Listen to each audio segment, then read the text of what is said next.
Ayan, magandang hapon po muli sa mga kapatid ko. Salamat pala sa ating awitan.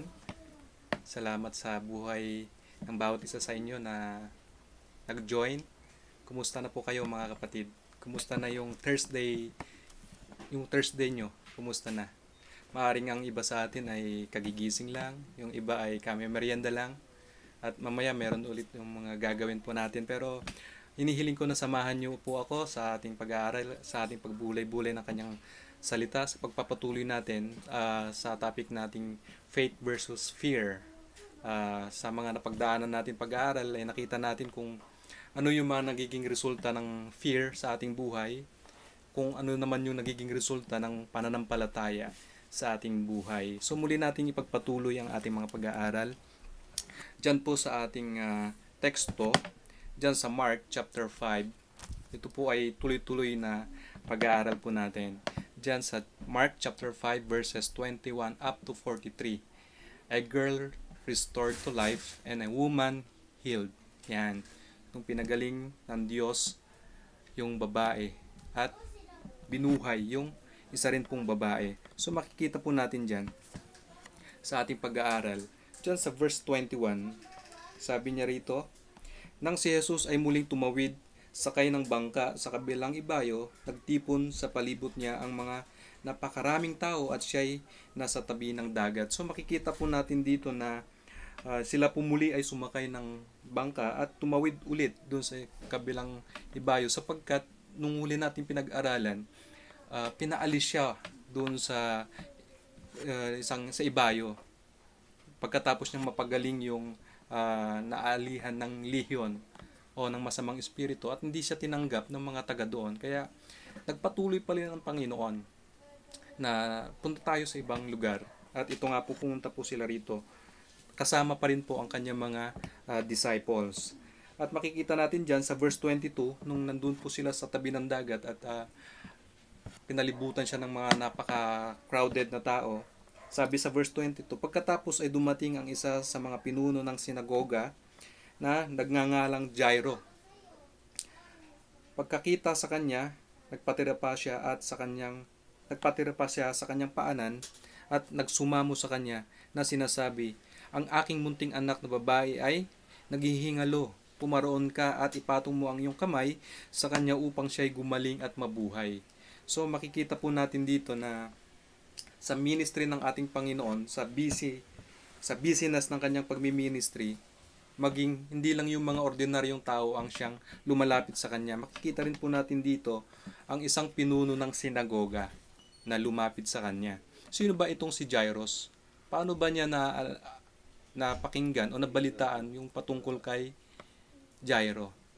So makikita po natin, maaring nung Mark chapter 1 verses 21 up to 28, meron pangyayari sa isang sinagoga na pinasukan ng ating Panginoon at doon siya nagtuturo. At nung nagtuturo siya doon, may isang taong naaalihan din po ng demonyo, ng masamang espiritu, at nagsisisigaw siya. Sabi niya, sino ka? Bakit mo kami pinapakialaman? Ikaw, kilala kita, sabi niya sa Panginoong Hesus. Ikaw ang banal ng Diyos. At sa madaling salita, pinagaling ng Panginoong Hesus sapagkat sinabi niya, tumahimik ka at lumabas ka sa taong iyan. At nung nangisay na yung tao, nilisan siya nung masamang espiritu at namangha yung mga nandoon sa sinagoga. So, alam po natin na ang si Jairo ay pinuno ng sinagoga. Maaring nabalitaan niya itong kamanghamanghang ginawa ni Kristo doon sa taong iyon. So marami siya sigurong mga bagay na pagkaalam patungkol sa ating Panginoong Hesukristo. Kagaya po natin, kilala po natin ang Panginoong Jesus. So makikita po natin, sinagoga. Ano pa ang pagkaiba ng sinagoga at ang templo? Pag sinabi ang sinagoga, ito po yung a place of worship. Ito po ay school. Ito po ay community center. Kung kumbaga, dito sa Taguig meron synagogue. Sa Makati, meron din sariling synagogue. Sa iba-ibang community o komunidad, meron mga synagogue o bahay panambahan sa ating pagsamba sa Panginoon. Yan, ito po. Dito po tayo nag-aaral ng mga pag-aaral patungkol sa Panginoon. At that time, doon sila nag-aaral ng mga Jewish law at mayroon mga rabay na nagtuturo at isa nga pong pinuno si Jairo sa kanyang lugar. At makikita natin ang templo po naman ay ito ay isang a central place of worship.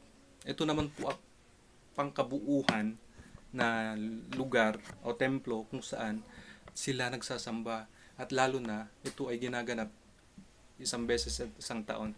Makikita natin dito, ito yung pinasok ni Jesus doon sa Matthew chapter 21 verse 12 na pagpasok niya doon nakita niya yung mga nagtitinda ng mga bagay-bagay kung ano-ano, yung mga nagpapalit ng pera. Yun yung mga pinagtatahob niya, yung kanyang mga mesa. Ito po yung templo. At pumupunta sila rito once a year to celebrate yung Passover, yung feast. So makikita natin dito na ibig sabihin yung synagogue ay maraming mga synagogue sa kanya-kanyang community. At isang pinuno dito si Jairo. So makikita natin diyan at ang sinadya niya sa ating Panginoon sa verse 23. Yan, sa verse 23 sabi niya, at nagsumamo sa kanya at sinabi, ang aking munting anak na babae ay naghihingalo. Yung kanyang prinsesa ay naghihingalo. Kaya ito yung kanyang nilapit. Sabi niya, pumaroon ka at ipatong mo ang inyong kamay para siya ay gumaling at mabuhay. In times of need, he came to Jesus. Sa kanyang pangangailangan, lumapit siya sa ating Panginoong Hesus. Yan. Maaring siguro sa atin ngayon, o ang iba sa atin ay pag may ganitong sakit, saan agad tinatakbo ito? 'Di ba sa hospital? Yan. Sa hospital. Pero itong pananampalataya ni Jairo, ang nilapitan niya ay si Jesus. Yan. Siya ay nagpatira pa bilang isang pinuno, nagpatira pa siya.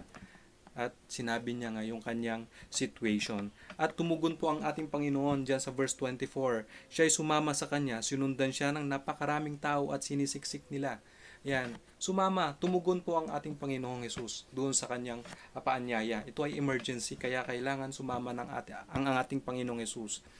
Ngunit meron isang bagay na nagpa-delay doon sa kanilang pagpunta doon sa bahay ni Jairo. Siya ay sinisiksik ng napakaraming tao. Siguro itong mga taong ito ay meron din mga kanya-kanyang pangangailangan sa buhay.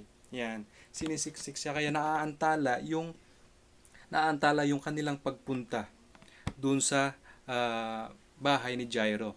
At makita natin diyan na-interrupt nga po, dyan sa verse 25 hanggang 26, sabi niya dyan, may isang babae na 12 taon nang dinudugo at lubhang naghirap na sa maraming manggagamot, nagugol niya ang lahat ng nasa kanya at hindi siya gumaling ni kaunti man, kundi lumala pang lubha.